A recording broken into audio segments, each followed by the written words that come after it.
Hi everyone, thanks for joining me again today. My name is Julia Bendis. I'm a matchmaker and dating coach, and I wanted to talk to you about something really exciting. Well, it was for me exciting. So basically, my 14-year-old son overheard me being very frustrated with some of my clients. One in particular who kept telling me that the man that I set her up with wasn't macho enough, that he wasn't an alpha male that she is used to and that she really likes. That whole term alpha male has always been kind of a thorn on my side. I never liked that term. I don't like to use it.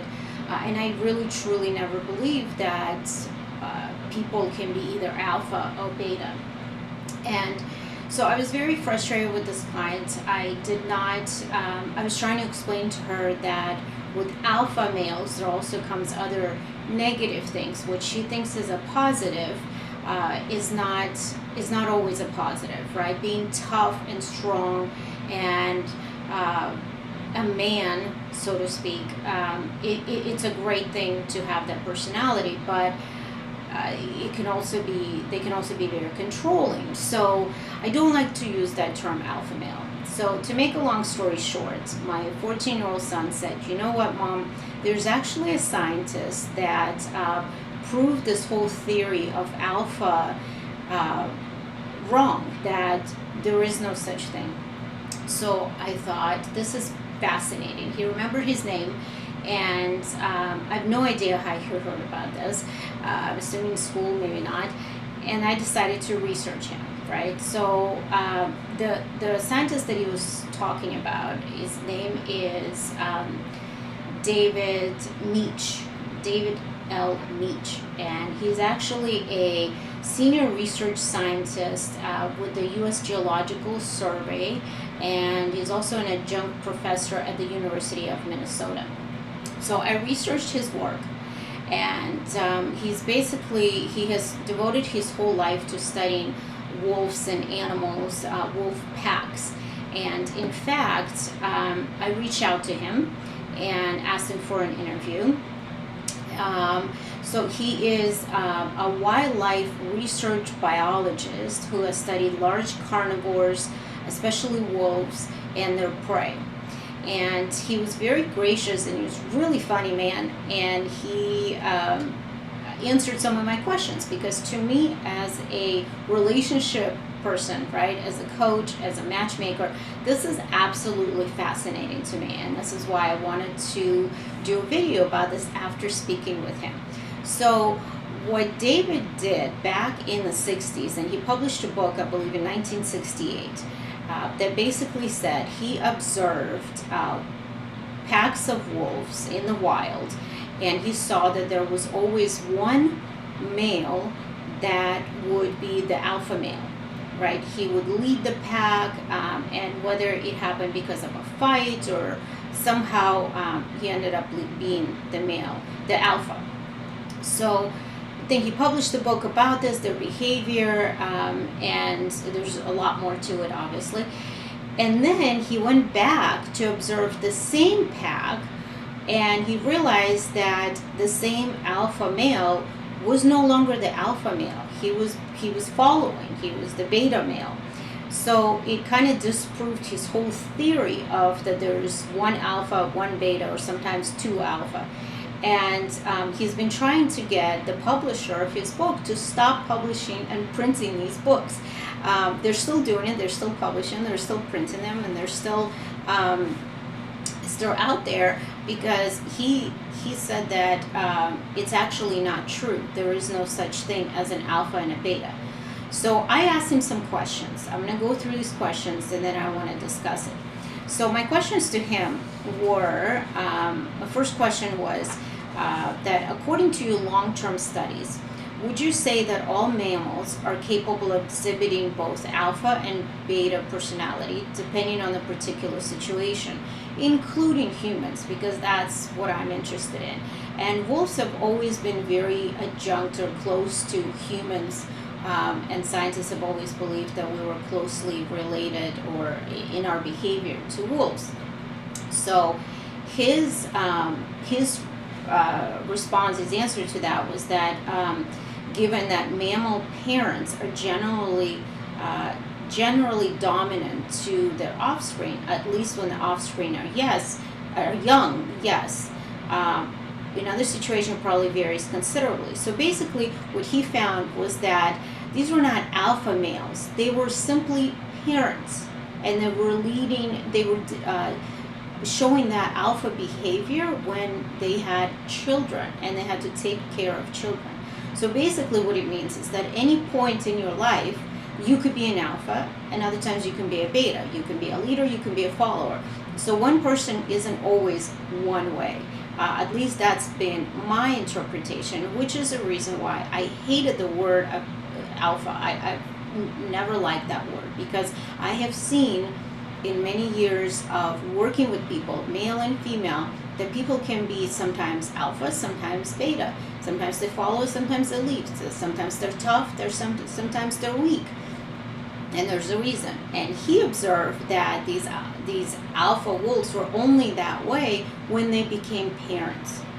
So that was huge to me, and it proved my own feelings about this whole alpha bullshit, so to speak. So my other question to him was, can you relate any of your findings, or all, within wolves and other animals to human behavior? Which is again what I said, that wolves are closely adjunct to humans. So he said, in a general sense, the wolf pack is a good analog to the human family, and anthropologists have long recognized that. Wolf packs are better analogs than troops of primates, but of course, packs are similar in all respects.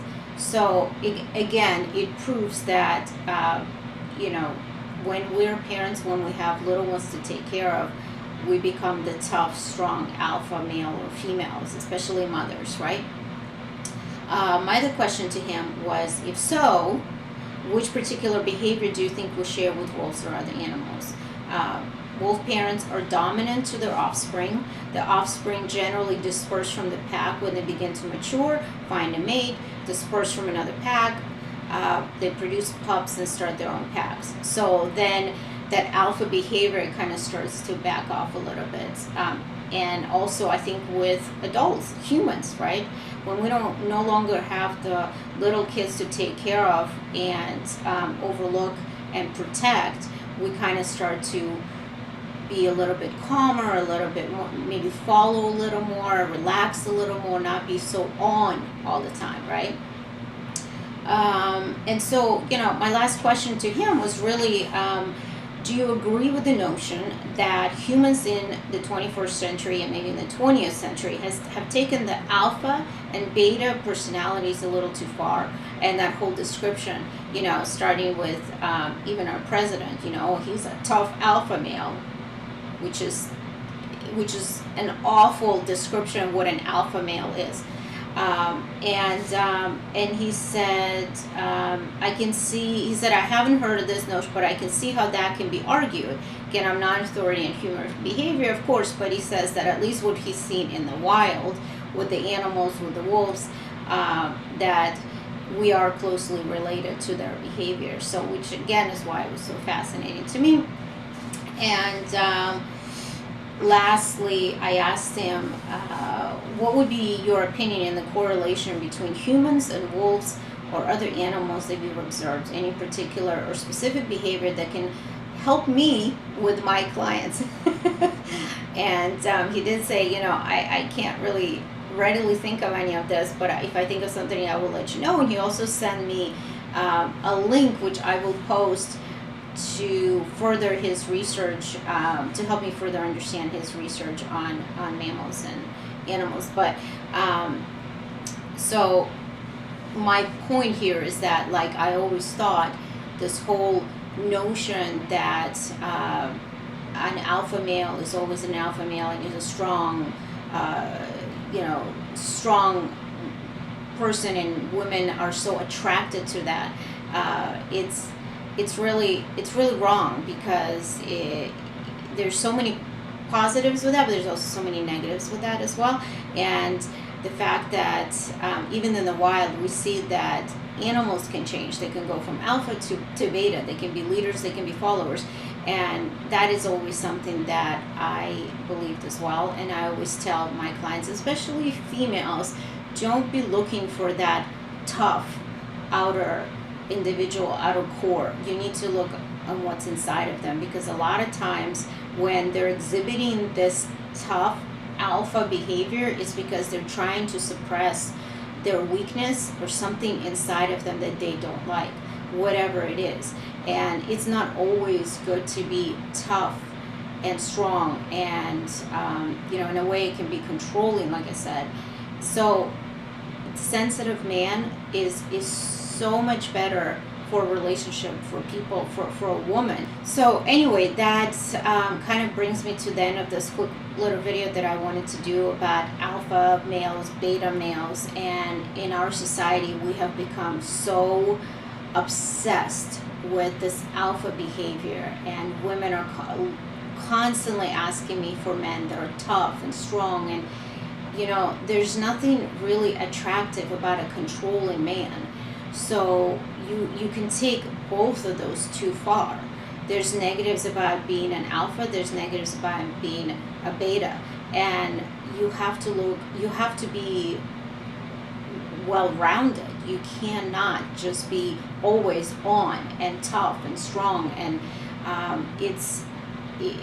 sometimes you want to see the sensitive side in your partner. So that's why I get very frustrated when women in particular are telling me that they will not date sensitive men or betas, which is so wrong, because you're really judging a book by its cover. You're not getting to know the person on a deeper level. And it's very alarming to me. And I think it's become, in the last couple of years, it's become even more apparent that women are just, not all, but a lot of women are wanting that tough man. But yet when they start dating them, they realize that these so-called alpha males actually can become very controlling, and they don't like that behavior. So I always tell people, I know you want a tough, strong man, and we all do as women, but you need to see past that. You need to see at the whole package. You need to look at the whole person.